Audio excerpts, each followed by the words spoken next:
po, alamin natin, ano ba mas healthy? Lemon water ba maganda sa inyo? Coconut water? O gusto nyo tubig na lang? O tingnan natin ano mga benefits. Kung saan dito bagay, depende sa kondisyon ng katawan ninyo. Pisahan natin, lemon water muna. Pag lemon water, konting lemon lang tsaka water. Meron ding lemon juice eh. Iba naman yung lemon juice, mas puro pa yung lemon. Let's say lemon water or lemon juice, mataas sa vitamin C. Very obvious, di ba? Kung ano benefits ng vitamin C, antioxidant, may mga pulp bits pa yan, nakita nyo, hindi naman ganun kataas ang calories. Pero pag lemon juice na mataas ang calories kasi maraming sugar eh. Tingnan nyo, vitamin C niya mataas, may folate, at yung iba mabababa lang. Kaya lang, yun lang pinakamataas sa kanya. Mainly vitamin C, tsaka konting vitamin B. Okay? Maraming benefits ang lemon water, bukod sa tubig na siya ay maganda sa hydration. Okay? Para hindi ma-dehydrate. Maraming benefits ang tubig sa katawan. Mataas ang vitamin C content niya.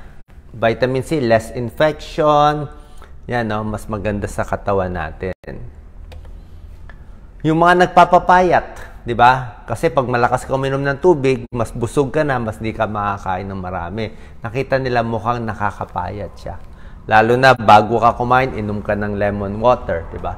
Tsaka yung lasa niya, may tulong din sa atin. Yung mga iba, mahilig sa matatamis. Di ba? Mahilig kayo sa iced tea o kape na maraming sugar o soft drinks. Di ba? Pag nag-lemon water ka, papayat ka. Kasi soft drinks puro sugar. Ito walang sugar eh. Di ba? Konting lemon lang at tubig lang. Di ba? Yung iba ayaw uminom ng tubig. So, makaka-diet ka. Less weight gain, less diabetes, less heart disease. Kasi nga, umiwas ka sa soft drinks. Ang lemon water at lemon, meron siyang citric acid. Itong citric acid, nakakatulong siya na magpigil ng kidney stones. Ano? Nakakatulong siya. Bukod sa yung tubig nakakatulong, nakakatulong din siya. Mabawasan, lalo na yung maliliit ng kidney stones. Huwag lang sobra dami. Lemon water, minsan maganda rin sa tiyan. Good for the digestion. Yan, no? Mas maganda sa sikmuran nila to. Ano ang problema sa lemon water or lemon juice? Ang problema lang dito, minsan masyado maasim. Kung masyado maasim, yung iba, yung ipin, pwede masira, yung enamel. Tapos pag sobra asim, yung mga ibang may GERD, gastritis, gastric reflux, di ba? O pag purong-puro, walang laman ng tiyan, humahapdi ang tiyan. So, kung maselan ang tiyan nyo, dapat ito after meals. Kasi kung before meals, baka sumakit ng tiyan. Yun lang pinaka-negative niya. Tingnan naman natin sa kabilang banda, buko. Ayan, murang-mura sa atin, ha? Buko. Kahit saan may buko. Walang cholesterol, low fat, mataas sa fiber ang buko. Ayan, ha? Pinag-usapan natin, buko, tubig ng coconut, ha? Hindi coconut milk. Iba yung coconut milk, gata yun eh. Ito, coconut water lang. Buko juice. Buko juice naman, iba naman ang mataas. Ang buko juice, mababa sa vitamin C. Pero mataas siya sa potassium, calcium, magnesium, pati sodium. Meron din siya. So, mga electrolytes to. Ito yung pangpawis. Pangpawis yan. No? Potassium, sodium, calcium. Yan ang mataas niya na ingredients. May carbohydrates pa yan. Okay? So, ito po. Dahil mataas ang potassium, mag-iingat lang yung may kidney failure na. Diba? Pag sira na yung kidney, minsan hindi pwede mataas ang potassium. Pero sa normal na tao, kailangan mo yung fluids, kailangan natin potassium. Kung napapawisan, nagtatrabaho, nainitan, diba? Delikado ang low potassium. So, maraming nutrients ang laman, katulad ng sinabi ko. May mga antioxidant pa to. Kaya lang yung mga pag-aaral sa hayop eh. Animal studies na maraming antioxidant, nakakababa ng blood sugar. Pero animal studies pa lang. Hindi pa gano sa tao. Okay? Nakaka-prevent ng kidney stones din. Kasi nga liquid eh. Fluid siya. Ano? Fluid siya. Kaya yung mga may kidney stones, pwede lemon water, pwede ang buko. Okay? Yung mga animal studies. Maganda ang buko para siyang sports drink. Kung namamahal na kayo sa sports drink, buko na lang. Oh. Nag-exercise, pawis na pawis, di ba? Imbis na mag-cramps kayo, ito na sports drink nyo. May potassium, magnesium, sodium, and calcium. Alam ko, nung lumang panahon, nung panahon ng gera, alam ko, nilalagay pa nga sa swero yan, buko. Oh. Nung dating panahon. Source of hydration, maganda rin ang buko. Possibly may tulong sa puso, pero animal studies lang to, nilagyan ko question mark. Baka may tulong sa blood pressure, question mark, puro animal studies din na nakababa ng BP. Ang problema lang sa buko, ito naman yung iingatan natin, watch out, may calories din yan, tsaka may carbs din yan. Kaya pag sobra dami nito, may diabetes kayo, baka makataas. Tubig na lang kung may diabetes, o lemon water, mas hindi nakakataas ng blood sugar.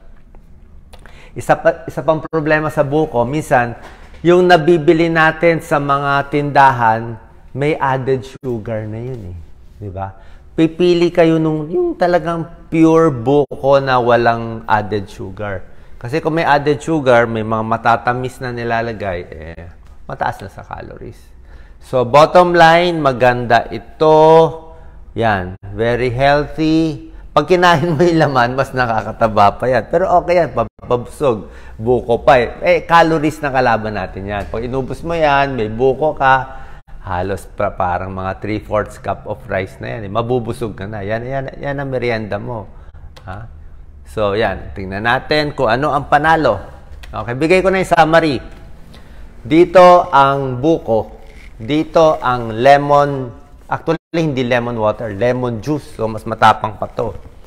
Pagdating sa lemon, mas panalo siya talaga sa vitamin C. Mataas vitamin C. Lahat ng vitamin B, mas mataas siya. Lahat to, B2, B3, B6, mas marami. Lemon juice kasi yan. Pero pag lemon water, mas mababa. Pero mananalo pa rin siya dito. Okay? Problema lang dito, kung may gastritis ka, mahapdi ang sikmura mo, baka hindi mo kayanin. Tingnan naman natin ang buko. Ang buko, for hydration, for exercise, mas maraming tubig yan. Baliwala, kung masakit ang tiyan mo dito, pwede, kahit may gastritis, may ulcer ka, okay to. Tingnan nyo saan siya mataas. So, mataas siya sa calcium, mataas siya sa potassium, meron siyang B1, meron siyang manganese, at meron din siyang sodium. So, ito talaga pang electrolytes. Pang nagtatae, pwede ito. Yan, Okay? Ikaw, Doc Lisa, mababa ang potassium mo. So, kung tatanungin mo sa akin, ano yung winner, mahirap magsabi ano winner. Kung ang winner sa dami ng mga vitamins, di ba? Panalo to, maraming vitamins ang lemon.